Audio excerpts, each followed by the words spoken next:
বহুদিন বাদে গাইস খাসির মাংসর ঝোল ঢেলে গরম গরম ভাত খেলাম। পুরীতে এসে গাইস আজ কস্তুরী হোটেলে খাবার খেতে এলাম। সমুদ্রের পাশেই ছিল গাইস হোটেলটা। গেট ঠেলে ভিতরে ঢুকে দেখি কিনা এরা সমুদ্র বাক্য পড়ছে।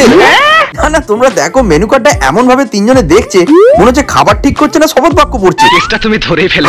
এখানকার অ্যাম্বিয়েন্সটা মারাত্মক ছিল, কিন্তু চলো খাবার খেয়ে রিভিউ দেবো এখানকার খাবার কিরকম। প্লেন ভাতের থালির সাথে ভাইস এই মটন ডাক বাংলো অর্ডার করে দিয়ে আমরা বসে পড়লাম। আর এই দাদা এখানে জমা খরচ এমন খাতা পেন নিয়ে নিচ্ছে মনে হচ্ছে আমাদের পড়া ধরছে। আর ম্যাডাম এখানে প্লেট সাপের কাজটা বেশ ভালোই করছে দেখতে পাচ্ছি। চলো একে একে আমাদের সমস্ত কিছু খাবার এসে হাজির হচ্ছে। আর অ্যাকচুয়ালি ভেতো বাঙালি তো তাই দেখো সুন্দর ভাতের সাথে মাংসর ঝোল অর্ডার করে দিয়েছি। শুধু খাসির মাংস নয়, সাথে সামুদ্রিক মাছও আছে। এটাই গাইস আজকে আমাদের দুপুরের খাবার। সমস্ত আইটেম একসঙ্গে দেখে নাও। তোমাদের খাসির মাংস প্রিয় না মাছ প্রিয় সেটা একটু কমেন্ট করে দিও। এত বড় সাইজের একটা মাংসের পিস, সাথে গরম ভাত আর মাংসটা যদি অসাধারণ হয় কিরকম কম্বিনেশনটা হবে বলো। কস্তুরী খাবার তোমার দারুণ লেগেছে। আর তোমাদের এরকম মিনি ব্লগস দেখতে গেলে লাইক শেয়ার করতে হবে গাইস। আসছি খুব তাড়াতাড়ি। Tata everyone.